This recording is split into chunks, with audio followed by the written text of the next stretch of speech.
आ गई हूँ मैं जगह पे। मेरे बाल बड़े, देखो फिर 2 दिन हो गए ना धुले हुए, तो फिर से वैसा ही हो गया है। एनीवेज, पानी पी लेते हैं।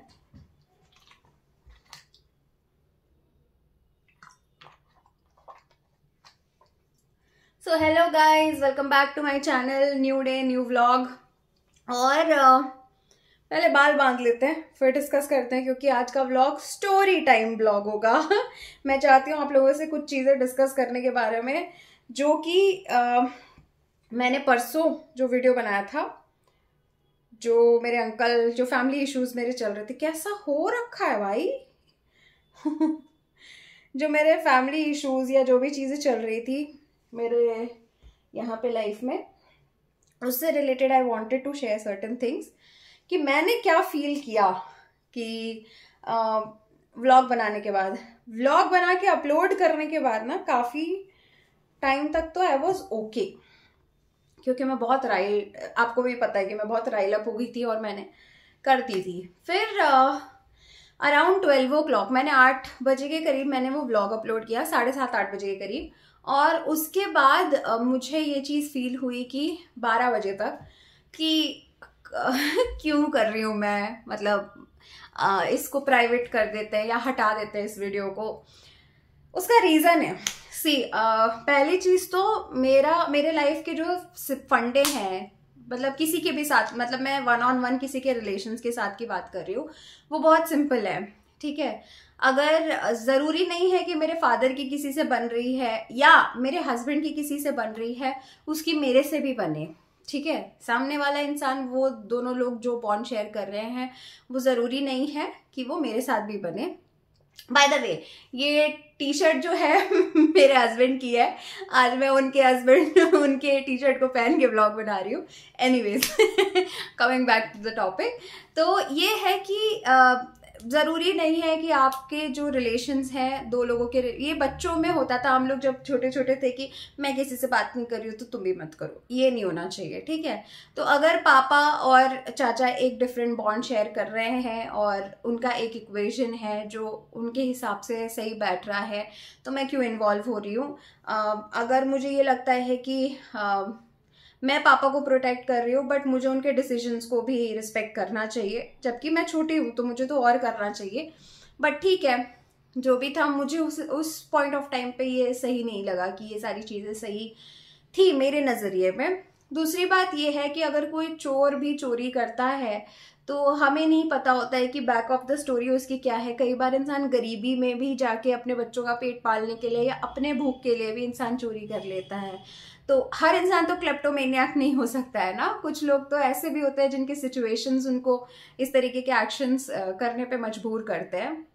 अगर मेरे ही फैमिली मेंबर्स में कुछ लोग ऐसे हैं जो कुछ ऐसे डिसीजंस ले रहे हैं जिसमें हमें लग रहा है कि हाँ ये चीज़ें गलत है, बट वो ले रहे हैं, तो वो वही इंसान जान पाता है कि उसकी क्या सिचुएशन रही होगी और वो क्यों ऐसी चीज़ें कर रहे हैं। अगर उनके हिसाब से वो चीज़ें सही है और वैलिड है और वो कर रहे हैं तो ठीक है, करने दो। मतलब मुझे ये लग रहा था कि मेरा पर्सनल फंडा ये है कि अगर कोई आपसे अच्छे से बात करता है, रिलेशंस रखता है, तो आपको भी रखने चाहिए। नहीं रखता है तो आप अपने रास्ते खुश, हम अपने रास्ते खुश। ये मेरा फंडा है लाइफ का। दूसरी बात ये है कि अगर मैं किसी को वैल्यू करती हूँ, ठीक है, पहले मुझे लगता था, पहले मैं बहुत इमेच्योर थी, पता नहीं अभी भी मैं हूँ, अभी भी मैं सिचुएशंस और लाइफ के हिसाब से डील करने में आगे बढ़ रही हूँ। अगर मैं मैच्योर होती तो मैं इतनी जल्दी राइल अप नहीं हो जाती, इतना ट्रिगर नहीं हो जाती।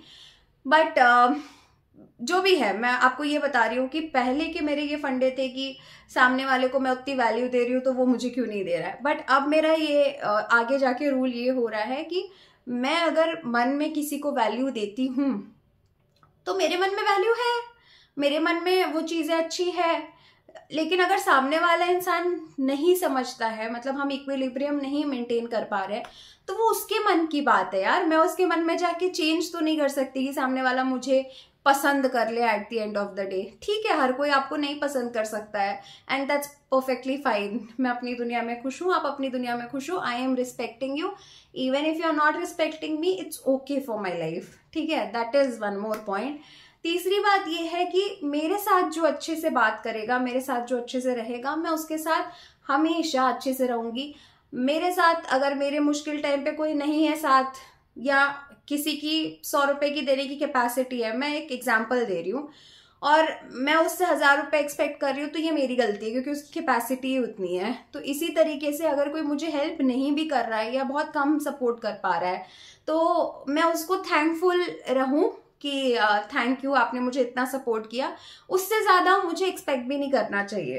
तो अगर मैंने चाचा को फ़ोन किया और वो नहीं उठाए और उन्होंने नहीं बात की मेरे से, तो वो उनकी कैपेसिटी ही वही थी, तो मैं क्यों इतना राइल अप हो गई।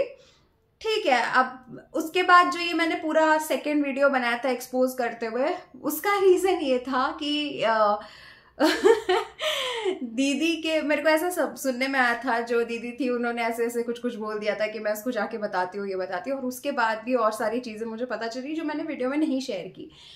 तो वो चीज़ें सुन के मुझे बहुत ज़्यादा हर्ट हुआ और मैंने फिर वो वीडियो बनाया। बट अगर उन्होंने ऐसी चीज़ें बोली है तो वो उनका इमोशन है यार। और अगर कोई इंसान मेरे लाइफ में इम्पोर्टेंट नहीं है या नेगेटिव है, तो हम उसको हटा देंगे ना। अब जैसे मेरे कोई कपड़े हैं जो फट गए हैं, ठीक है, या मेरा जो कोई मतलब कोई एक ऐसी इमोशन आ रही है, या मुझे मेरी तबीयत खराब है और उल्टी हो रही है, तो मैं फिर उल्टी करके उसको निकाल दूंगी ना, मैं रखूंगी थोड़ी अपने अंदर। इसी तरीके से अगर कोई एक इमोशन मेरे अंदर इम्पॉर्टेंट नहीं है तो मैं उसको हटा दूँ, मैं उसको वहीं के वहीं दबा दूँ, ये ज़्यादा मतलब रेलेवेंस रहेगा, ज़्यादा बढ़िया रहेगा, रादर देन उसको मैं आउट लाउड सब चीज़ों में बोलूँ। दूसरी चीज़, जो लोग भी इम्पॉर्टेंट नहीं है, जिनको मैं नहीं चाहती हूँ कि इम्पोर्टेंस रखे मेरे लाइफ में, या जिनकी वजह से मैं परेशान हो रही हूँ, फिर उनको उतना स्पेस ही क्यों देना अपने लाइफ में, अपने वीडियोस में, अपने फ़ोन में, उस चीज़ों को स्पेस ही क्यों देना। क्योंकि जितनी देर मैं उस चीज़ के बारे में बात करूंगी, सोचूंगी, उस चीज़ के बारे में जितना डिस्कशन होगा, उतना टाइम वो मेरे दिमाग में चलती रहेगी। तो अब मेरा कहने का मतलब है कि ये टॉपिक मेरे लिए एंड हो चुका है। चाचा and family, I don't know what ever things you have told और वट एवर हैज़ हैपेंड, मेरे हिसाब से चीज़ें अब यहीं ख़त्म करते हैं मेरे साइड से। मैं एक चीज़ और बोलना चाहती हूँ कि हर इंसान बुरा नहीं होता है, हर इंसान के दोनों एस्पेक्ट्स होते हैं, बुराई और अच्छाई के साइड का। तो ठीक है, कुछ चीज़ें बुरी जो हमें दिखी वो दिखी, लेकिन अच्छी भी होंगी उनकी फैमिली में। तो मेरे साइड से ये टॉपिक यहाँ एंड होता है। मैं अब इस चीज़ को और ज़्यादा ड्रैग नहीं करना चाहती।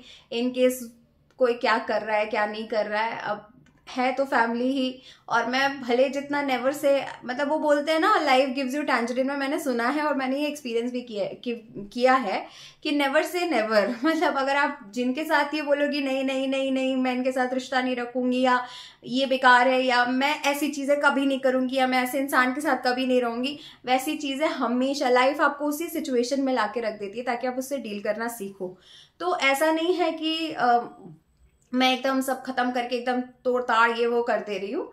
इन फ्यूचर जैसा भी होगा देखा जाएगा। लाइफ बहुत लंबी है, लंबी क्या है, लाइफ बहुत अनसर्टेन है यार, कौन कब कहाँ चला जाए कुछ पता नहीं चलता है। तो let us not hold grudges against anyone.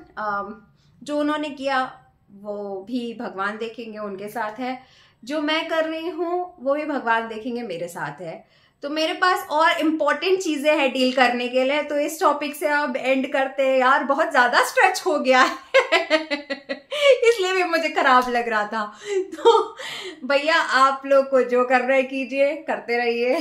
तब तक के लिए bye bye, loads of love. By the way guys, मैं क्या सोच रही हूँ, मुझे थोड़ा डर भी लग रहा था कि इन लोगों ने धमकी दी कि बैंगलोर आके मुझे कुछ कुछ सबक सिखाएंगे।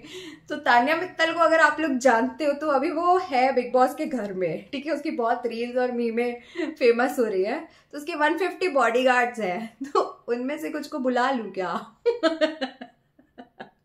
आगे थोड़ा प्रोटेक्शन ही दे दे।